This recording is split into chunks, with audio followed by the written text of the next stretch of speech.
How to place your first bet on Skybet.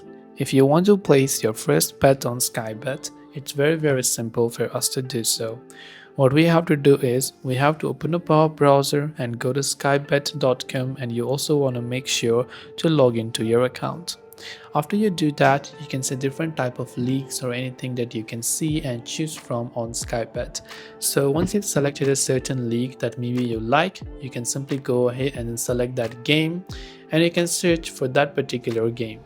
Once you have selected the game, you can simply add those bets to your bet slip, and once you add them to your bet slip, you'll be able to go ahead and then basically place your stake and your odds, and you'll be able to place your first bet on Skybet. I hope the video helped you out, and if you have any questions, feel free to leave them down below. Thank you for watching and see you soon in the next video.